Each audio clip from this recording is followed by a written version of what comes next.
In a register stack, the stack pointer is decremented first during push. When a stack is incremented in computer memory, especially using a dedicated version like stack pointer, the stack typically grow towards lower memory address. Lower memory के address में वो पड़ता है, लेकिन पहले जो है वो डिक्रीमेंट करता है। ठीक है दोस्तों, तो ऑप्शन नंबर बी यहाँ पे करेक्ट हो जाएगा। नमस्कार दोस्तों, मैं आशा करता हूँ आप सभी अच्छे होंगे। दोस्तों जैसा कि आप जानते हैं, हम लोग कंप्यूटर साइंस के जो PYQs है, जो UPSC वाला एग्जाम है पॉलिटेक्निक वाला, उसके PYQs हम लोग पिछले ईयर के सॉल्व कर रहे थे। काफ़ी सारे क्वेश्चन हमने पार्ट 1 में ऑलरेडी सॉल्व कर लिए। ठीक है, तो आज जो हम दोस्तों पार्ट 2 के जो क्वेश्चन हैं वो हम लोग देखने वाले हैं। ठीक है, तो जल्दी से हम लोग शुरुआत कर लेते हैं। तो what is SSID stand for? SSID किसके लिए स्टैंड होता है दोस्तों? तो सर्विस साइट आइडेंटिफायर जो होता है, तो मेनली वाईफाई वगैरह सर्विसेज जो होती है उसमें काम में आता है, तो उसके लिए SSID स्टैंड करता है। ठीक है, सर्विस साइट आइडेंटिफायर आप याद रखेंगे, सर्विस साइट आइडेंटिफायर हम यूज़ करते हैं। ठीक है, अब विच of the following does not have 8 data lines? इसमें 8 डेटा लाइन्स नहीं होती है। तो ये माइक्रो प्रोसेसर का क्वेश्चन है दोस्तों। बेसिकली माइक्रो प्रोसेसर के भी क्वेश्चन इसमें आने वाले हैं। तो 8085 दोस्तों 8 लाइन का होता है, 8 डेटा लाइन्स इसमें होती है। ठीक है, 8088 में भी 8 डेटा लाइन होती है और Z8 में भी 8 डेटा लाइन होती है। बट जो 8086 होता है दोस्तों, जो 8086 होता है, इसमें 8 डेटा लाइन्स नहीं होती है। ठीक है, तो ये जो ऑप्शन है ये करेक्ट हो जाएगा, क्योंकि इसमें पूछा डज नॉट हैव, इसमें नहीं होती है, तो 8086 में नहीं होती है। ऑप्शन नंबर बी यहाँ पे करेक्ट हो जाएगा। दोस्तों जैसा कि आप देख पा रहे हैं मेरी स्क्रीन पे, ठीक है, इसमें जो पेपर में आए थे, फर्स्ट पेपर में जीके के काफ़ी सारे क्वेश्चन आए थे। ठीक है, मैं वो दिखा ही पा रहा हूँ आपको।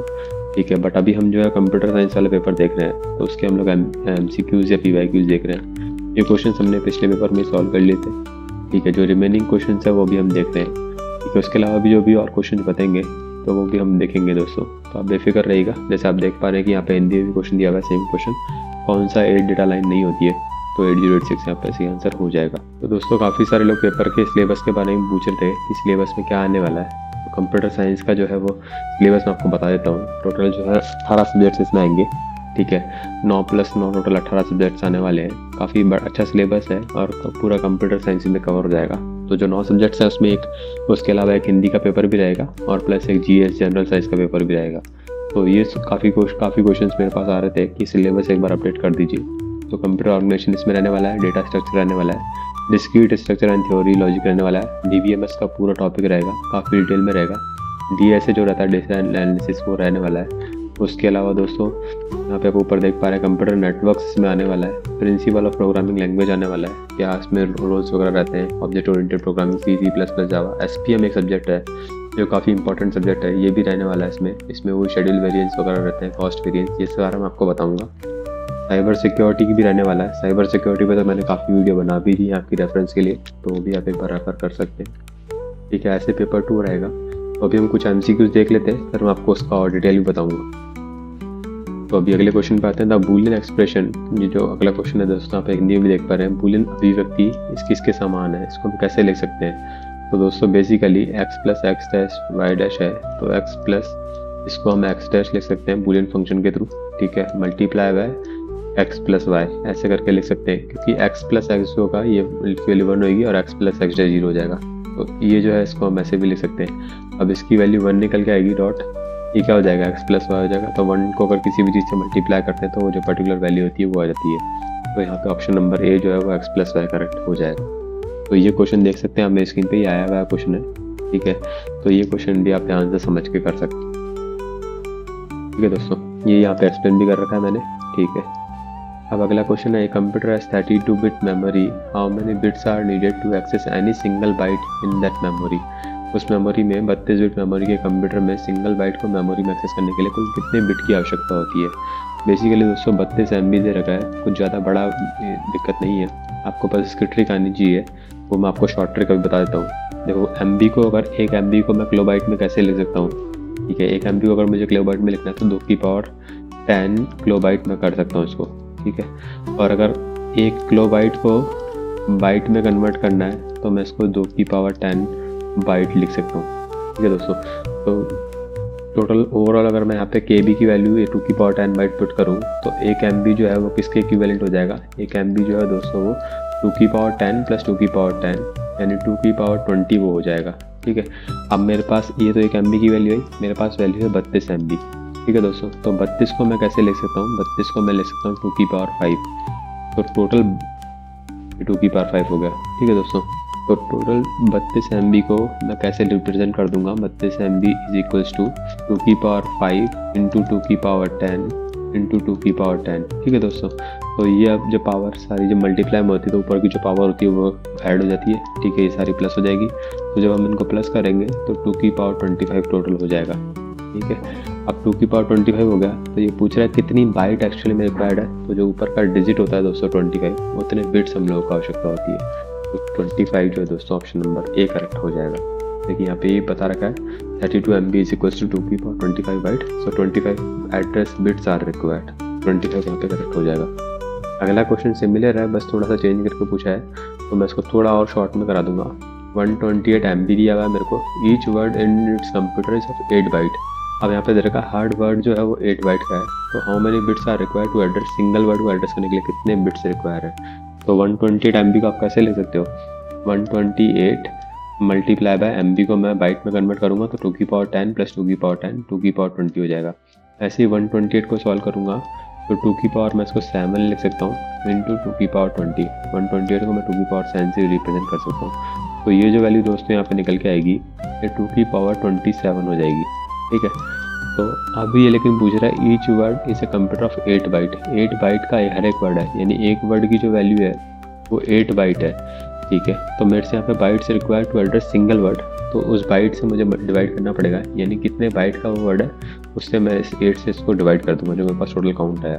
तो 8 को मैं कैसे रिप्रेजेंट कर सकता हूँ, 8 को मैं 2 की पावर 3 से भी रिप्रेजेंट कर सकता हूँ। ठीक है, जब ये 3 की पावर ऊपर जाएगा तो 2 की पावर 27 माइनस 3 हो जाएगा। तो ये कितना हो जाएगा दोस्तों, 2 की पावर 24 हो जाएगा। आई होप आपको समझ में आ गया होगा। अगर नहीं आया तो मैं एक बार फिर से आपको एक्सप्लेन कर देता हूँ। देखो दोस्तों, सबसे पहले आपको 1 MB को कन्वर्ट करना चाहिए। ये 1 MB को मैंने अभी ऊपर वाले क्वेश्चन में कन्वर्ट करके बताया 2 की पावर 20 हो जाएगा। ठीक है, ऐसे ही 128 को आपको 2 की पावर में लिखना आना चाहिए। हम 2 की पावर 7 से इसको लिख सकते हैं। ये क्वेश्चन मैं काफ़ी बार करा चुका हूँ। ठीक है, जब टोटल 128 MB को मैं एक साथ लिखूंगा तो 2 की पावर 27 एक साथ लिखा जाएगा।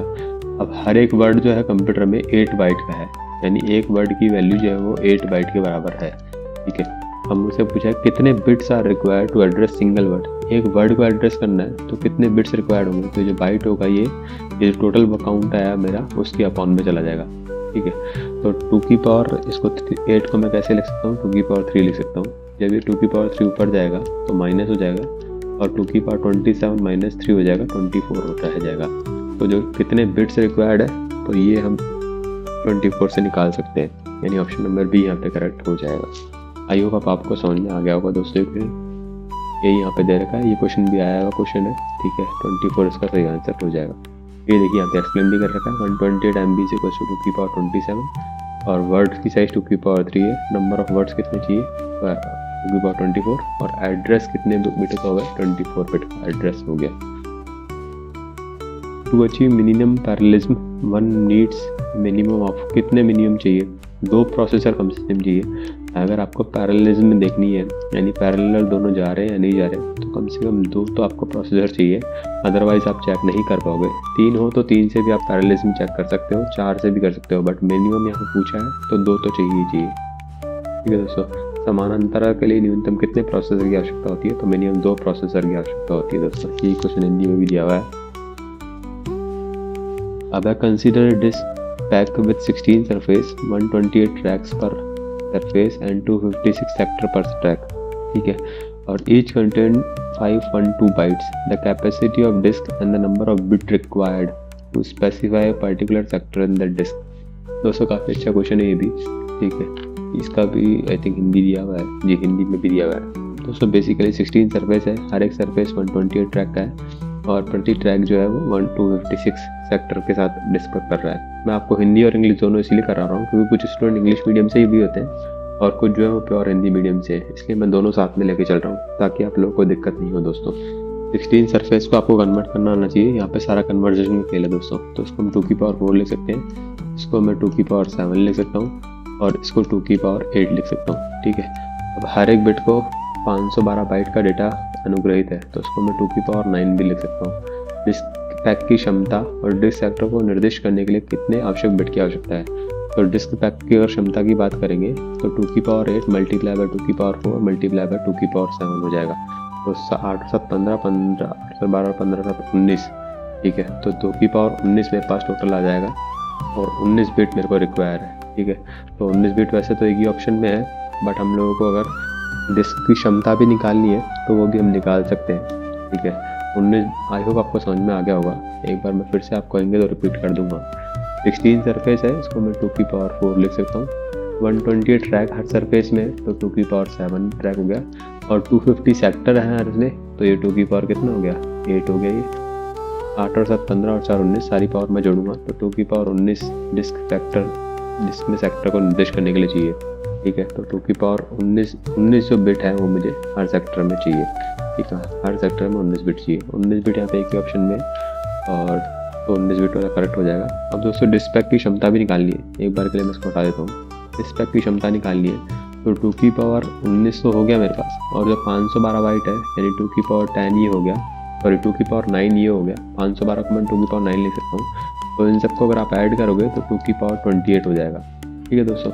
अब इसको MB में मुझे वैल्यू निकालनी है क्षमता की, यानी कैपेसिटी पूरी निकालनी है, तो सारा मल्टीप्लाई हो जाएगा। तो इसको मैं 2⁸8 मल्टीप्लाई बाय 2⁻20 कर सकता हूँ। अभी हमने ऊपर वाले क्वेश्चन में देखा है दोस्तों, ये क्या हो जाएगा, ये MB के इक्वल हो जाएगा, यानी 1 MB के इक्वल हो जाएगा इंटू 2⁸8 MB।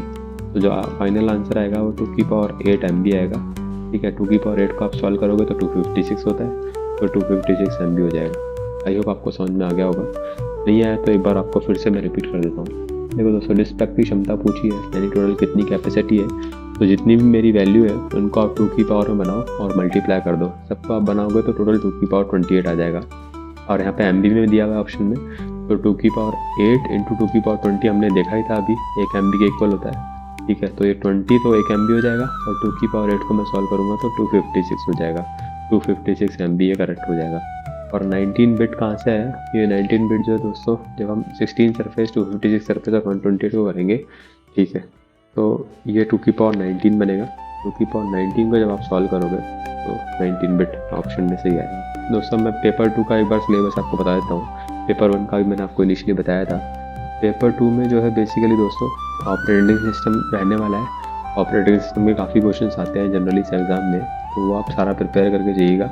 मैं आपको ज़्यादातर हो सकेगा जो MCQs या बहुत सारे MCQs मैं लेके आऊँगा, तो उनके थ्रू मैं आपको क्वेश्चन सॉल्व करा दूँगा। उसके अलावा आप पूरे पेपर पे ध्यान दीजिएगा।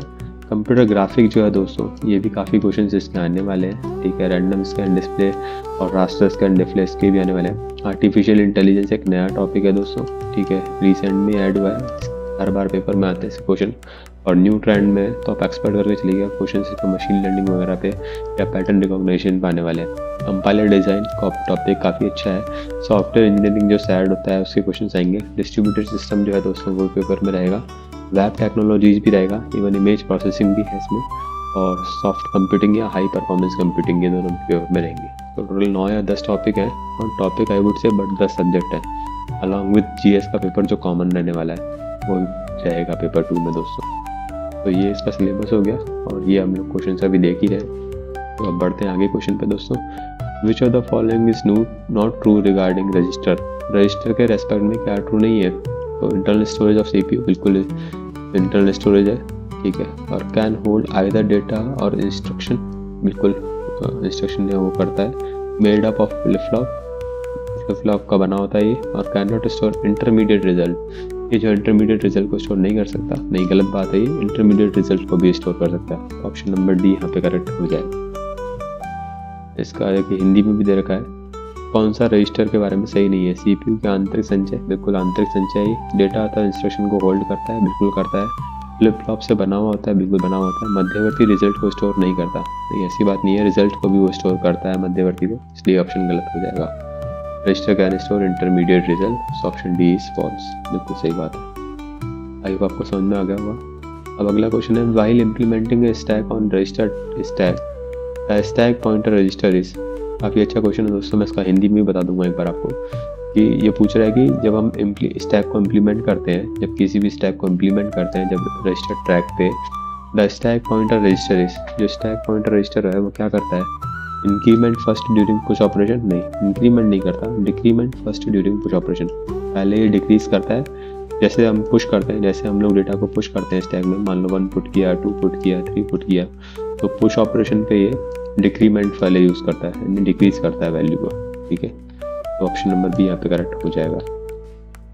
ठीक है, हिंदी में भी ये रजिस्टर स्टैक पर किसी स्टैक के कार्यान्वयन में स्टैक पॉइंटर रजिस्टर जो है वो पुश ऑपरेशन के दौरान पहले अंक वृद्धि करता है, नहीं अंक वृद्धि नहीं करता, पुश ऑपरेशन के दौरान पहले अंक ह्रास करता है, यानी अंक को कम करता है। तो ऑप्शन नंबर बी जो है वो करेक्ट हो जाएगा।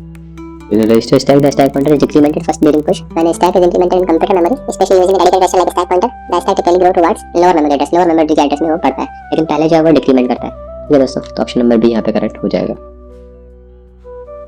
अब zero address instruction are implemented with the help of. Zero address जो होते हैं दोस्तों वो स्टैक के थ्रू इम्प्लीमेंट होते हैं। ठीक है, जीरो एड्रेस वही होते हैं जिनका कोई एड्रेस इम्प्लीमेंटेड नहीं होता या अननोन रहता है जिनका एड्रेस, तो उनको अगर हम लोग को इम्प्लीमेंट करना होता है तो हम स्टैक को यूज़ करके उसको इम्प्लीमेंट कर सकते हैं दोस्तों। आई होप आपको समझ में आ गया होगा। Zero address instruction are used stack based architect. अब अगला question, switching between a supervisor mode and user mode for a processor is usually done. ठीक है, स्विचिंग करनी है हम लोग को यूज़र मोड और सुपरवाइजर मोड में, तो सॉफ्टवेयर इंटरप्ट जो है दोस्तों मैकेनिज्म के थ्रू हम कर सकते हैं। ये बात आप याद रखिएगा, सॉफ्टवेयर इंटरप्ट के थ्रू हम लोग उसको चेंज कर सकते हैं। अगर which of the following is used to read the control word sequentially from the control memory. तो क्या माइक्रो प्रोग्राम एड्रेस रजिस्टर के थ्रू पढ़ सकते हैं? नहीं, माइक्रो प्रोग्राम काउंटर, बिल्कुल काउंटर जो होता है दोस्तों माइक्रो प्रोग्राम काउंटर, इसके थ्रू जो है हम लोग कंट्रोल वर्ड को सीक्वेंशियली पढ़ सकते हैं using control memory. Control memory address register नहीं, इसके थ्रू नहीं, प्रोग्राम काउंटर की विधि। तो दोस्तों ये क्वेश्चन अभी के लिए तो खत्म हो गए, बट मैं अभी और भी क्वेश्चंस की प्रैक्टिस कराने वाला हूँ आपको आने वाले सेशन में। इवन मैं काफ़ी सारे MCQs और भी लेके आऊँगा डिफरेंट एग्जाम से भी, तो वो भी आप देखते रहिएगा। जिन्होंने दोस्तों चैनल को अभी तक सब्सक्राइब नहीं किया तो वो सब्सक्राइब कर लीजिए। ठीक है, उसके अलावा अगर आपके कोई डाउट है, कोई क्वेश्चन है, तो आप मुझे कमेंट कर सकते हैं। मैं मिलता हूँ अगले वीडियो में। ठीक है दोस्तों, तब तक के लिए जय हिंद और thank you so much for watching the video and have a good day.